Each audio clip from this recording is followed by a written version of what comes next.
Ce qu'il faut savoir, ce qui se passe. Amen. Si on chasse seulement les démons, tu tombes, tu parles, tout ça. Et tu ne sais pas ce qui s'est passé. Ils pourront revenir. Parce que tu ne sais pas la porte par laquelle ils sont entrés dans ta vie. Alléluia. C'est bien de chasser les démons. C'est bien de briser les malédictions, de briser les liens. C'est bien de détruire les fondations négatives dans nos vies. Mais il faut comprendre ce qui se passe. Parce que la Bible est claire. Mon peuple périt faute de connaissance. Pas faute de prière. Pas faute de jeûne. Mais faute de connaissance. Il faut connaître ce qui se passe pour dominer sur l'ennemi.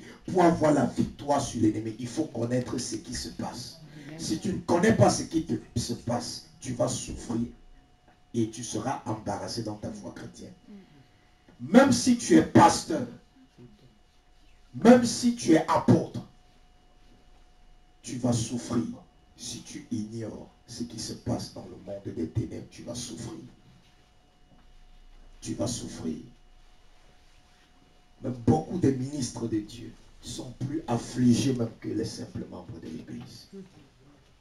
C'est pas parce qu'ils ne prient pas, c'est pas parce qu'ils ne jeûnent pas, mais ils n'ont pas la connaissance du combat spirituel.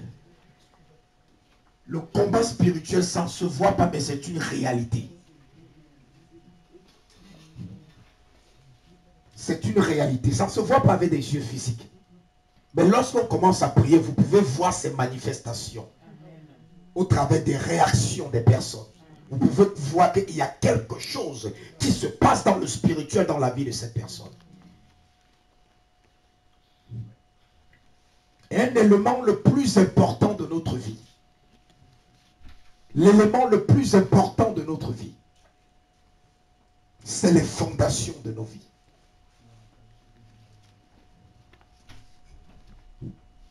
Parce qu'il y a des démons qui vont résister dans ta vie à cause des fondations qui sont encore dans ta vie. Et tant que ces fondations ne sont pas brisées, ces puissances ont le droit légal de rester. On peut les chasser, pourquoi? Parce qu'ils vont rencontrer quelqu'un qui a une notion plus forte que eux. Ils vont partir. Mais ça ne veut pas dire que tu es totalement libre. Tant que ces fondations sont encore là, bien qu'ils sont partis, ils peuvent revenir la semaine prochaine. Est-ce que vous comprenez? Ils peuvent revenir la semaine prochaine. C'est une chose de chasser les démons, c'est une autre chose d'être réellement délivré. Nous allons ouvrir nos Bibles dans le livre de Matthieu, chapitre 7. Nous allons lire, quelqu'un va nous lire, quelqu'un dans la foule va nous lire du verset 24 au verset 29. Okay. Matthieu, chapitre 7.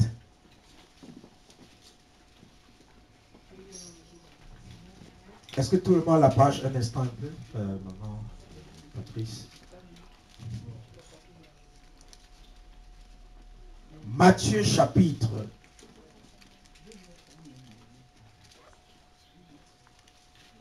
7, verset 24.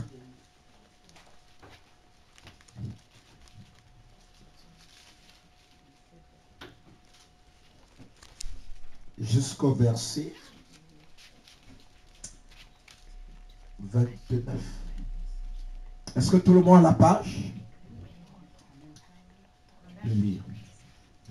C'est pourquoi quiconque entend ces paroles que je dis et les met en pratique sera semblable à un homme prudent qui a bâti sa maison sur le roc. La pluie est tombée, les torrents sont venus, les vents ont soufflé et se sont jetés contre cette maison. Elle n'est point tombée parce qu'elle était fondée sur le roc. Mais quiconque entend ces paroles que je dis et ne les met pas en pratique sera semblable à un homme insensé qui a bâti sa maison sur le sable. La pluie est tombée, les torrents sont venus, les vents ont soufflé et ont battu cette maison. Elle est tombée et sa ruine a été grande. Après que Jésus eut achevé ses discours, la foule fut frappée de sa doctrine, car il enseignait comme ayant autorité et non pas comme le scribe. Alléluia.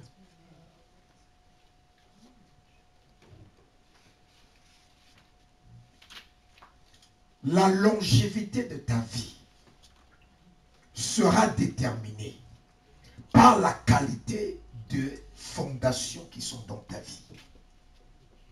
Tout ce que tu peux accomplir dans ta vie, tout ce que tu peux réaliser dans ta vie, tout ce que tu peux bâtir dans ta vie, sera déterminé par la qualité des fondations qui sont dans ta vie.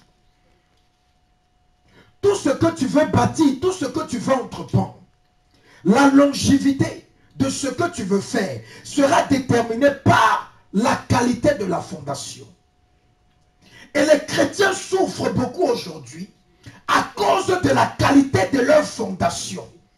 Ils prient beaucoup, ils jeûnent beaucoup, ils méditent la parole de Dieu, ils vont à l'église, ils évangélisent, ils rendent le ministère, ils paient les dîmes. Mais leur vie ne change pas. Pourquoi? Parce que Dieu ne peut pas venir bâtir sur une fondation qui n'est pas de lui.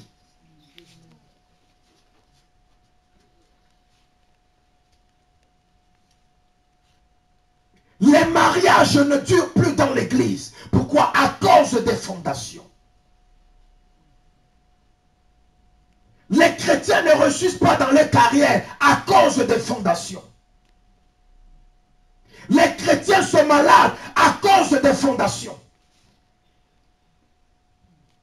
Chaque domaine de ta vie a une fondation. Ta santé a une fondation. C'est pour ça que lorsque tu vas à l'hôpital, le médecin ou le docteur va te poser les questions sur ta lignée familiale.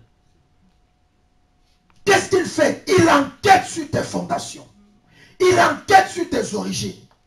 Parce qu'il sait que tes origines, tes fondations ont une influence sur ta vie. Ton domaine de ta vie a une fondation. Ta vie financière a une fondation. Ta vie matrimoniale a une fondation. Tout ce que tu entreprends dans ta vie a une fondation. Et tant que la fondation n'est pas approuvée par Dieu, tant que la fondation n'est pas bâtie selon les standards de Dieu, la Bible est claire que lorsque la tempête de Satan va venir, ça va détruire. Et c'est pour ça que les mariages sont détruits. C'est pour ça que les carrières sont bloquées. C'est pour ça que les familles sont divisées. À cause de quoi? Les fondations de nos vies. La fondation détermine la longévité d'un bâtiment. Si tu veux un bâtiment qui va durer 100 ans, tu dois bâtir une fondation pour un bâtiment de 100 ans.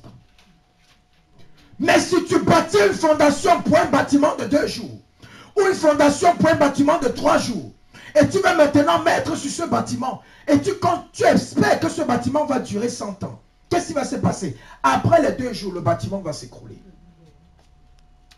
Parce que la Bible n'a pas dit ici que la tempête viendra frapper seulement les méchants. La Bible n'a pas dit que la tempête viendra seulement frapper ceux qui ne sont pas à l'église ou ceux qui ne sont pas chrétiens. La Bible dit la tempête vient, elle frappe tout le monde. Elle frappe tout le monde. Tu es pasteur, la tempête va venir. Tu es chrétien, la tempête va venir. Tu es païen, la tempête va venir. Tout sera déterminé par la qualité de tes fondations. Et beaucoup d'entre nous, nous souffrons. Il y a des conditions qui résistent malgré nos prières, malgré nos jeûnes incessants. Pourquoi? Parce qu'il y a encore des fondations. C'est une perte de temps de donner sa vie à Christ et d'essayer de bâtir dans sa vie les fondations de Christ lorsqu'on n'a pas encore détruit nos fondations lorsqu'on était encore des païens. Dieu ne peut pas venir déposer quelque chose qui lui appartient au-dessus d'une fondation qui n'est pas approuvée par lui. Et beaucoup d'entre nous, nos problèmes, ce sont nos fondations. Les fondations de ta famille. les fondations des places où tu es né, les fondations des environnements où tu as grandi, tout cela fait partie du bagage spirituel que tu portes dans ton esprit, mais tu ne sais pas. Et les gens vous ont dit, 2 Corinthiens chapitre 5 verset 17, si tu es en Christ, tu es une nouvelle créature. Toutes choses anciennes sont passées, toutes choses sont devenues nouvelles. Mais tu es devenu né de nouveau, tu as toujours les couches de nuit. Tu es devenu né de nouveau, tu es toujours pauvre. Tu es devenu né de nouveau, tu as toujours les problèmes dans ton mariage. Tu es toujours malade. Qu'est-ce qui se passe? La parole de Dieu n'est pas vraie. Il faut savoir que veut dire être en Christ. Être en Christ, ça veut dire que quoi? Ça veut dire que être totalement contrôlé par Christ. Être totalement dominé par Christ. Et lorsqu'on est totalement dominé par Christ, on est totalement délivré. Amen. On ne peut pas être totalement en Christ lorsqu'on n'est pas délivré. Parce que lorsqu'on n'est pas délivré, ça veut dire qu'en nous, il y a quelque chose qui n'appartient pas à Dieu. Et c'est ça qui donne le droit légal aux démons, aux agents sataniques d'affliger nos vies. Quelles sont tes fondations? La plupart d'entre nous, nous venons des familles où les gens ont adoré les idoles. Voilà les fondations de ta vie. Nous venons des familles où les gens ont commis des meurtres, commis des abominations, où les ancêtres ont passé tout le temps à commettre des transgressions. Et on ne sait pas que tout ce qu'ils ont fait hier, aujourd'hui, c'est nous qui en portons les conséquences. La Bible dit dans le livre de Lamentations chapitre 5, verset 7. Quelqu'un peut nous lire ça? Lamentations chapitre 5, verset 7.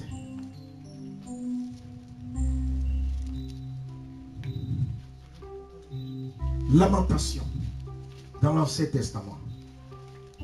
Verset 5. Chapitre 5, verset 7.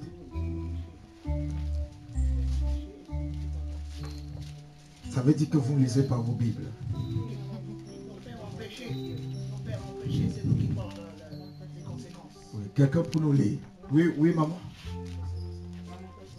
Lamentation chapitre 5, verset 7. Nos pères ont péché, ils ne sont plus, et nous nous portons leur des esclaves de nul sur nous, nul ne nous délivre de leurs mains. Amen. Quelqu'un qui a la version 8 secondes, que Dieu vous bénisse. Nos pères ont péché, ils ne sont plus. Et c'est nous qui portons la peine de leurs iniquités. Des esclaves dominent sur nous et personne ne nous délivre de leurs mains. Alléluia. Personne ne nous délivre de la main. Pas à cause de ce qu'on a fait. Pas à cause de ce que tu as fait. Mais à cause de ce que tes ancêtres, à cause de ce que tes parents ont fait. Aujourd'hui, tu souffres parce que tu portes la peine de leurs iniquités.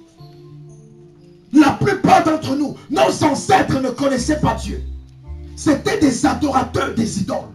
C'était des gens qui faisaient des cultes aux faux dieux. C'était des gens qui pratiquaient la magie, pratiquaient la sorcellerie, pratiquaient toute forme d'adoration qui n'honore pas Dieu.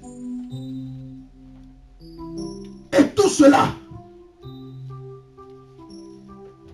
ce sont des fondations qui ont été bâties. Et lorsque nous sommes nés, on est maintenant avec des bagages à porter sur le dos. On se dit que parce qu'on a donné sa vie à Christ, tout est fini. Christ a tout pris. Mais quand Jésus a ressuscité Lazare, après avoir ressuscité Lazare, il pouvait laisser Lazare partir attaché ou enchaîné. Mais il a dit déliez-le. Ça veut dire que quoi? Quand tu viens à la vie, quand tu donnes ta vie à Christ, tu quittes de la mort à la vie. Mais quand tu viens à la vie, ça ne veut pas dire que c'est fini. Il faut maintenant être délié. Il faut être délié de tes fondations. Parce que c'est tes fondations. C'est la plateforme que tous ces marabouts utilisent pour avoir accès à toi. C'est la plateforme que tous ces sorciers utilisent pour avoir accès à toi. C'est pour ça que tu te dis comment, avant d'aller au lit, j'ai prié, je me suis couvert avec le sang de Jésus. Mais j'ai encore eu les couches de nuit. Qu'est-ce qui se passe? Je ne vis plus dans le péché. Je vis dans la sanctification. Je suis même en jeune pasteur. Comment je suis en jeune? Je vis dans la sanctification. Et j'ai les couches de nuit. Après avoir intercédé pendant 3 heures de temps avant de dormir. Pourquoi? Il y a des fondations dans ta vie qui donnent encore le droit légal à ces démons de venir t'affliger. Et tant que tu ne détruis pas ces fondations, ces démons auront toujours le droit légal de venir. Même si tu es un serviteur de Dieu, ils vont venir. Et ils vont continuer le travail. Alléluia. La qualité de ta fondation va déterminer tout dans ta vie. Vous voyez, le succès des chrétiens ne dure pas à cause de leur fondation. Vous voyez, la prospérité des chrétiens ne dure pas. On commence à être béni, à un moment donné, ça s'arrête. On dit, mais qu'est-ce qui se passe? Je mets le même style de vie. Pourquoi? Tes fondations commencent à travailler. Les fondations que tu n'as pas détruites. Parce qu'on t'a prêché un évangile sans révélation. Que parce que tu es en Christ, tout a été accompli. On t'a dit parce que tu es en Christ, toute malédiction a été brisée. Alors que la Bible dit,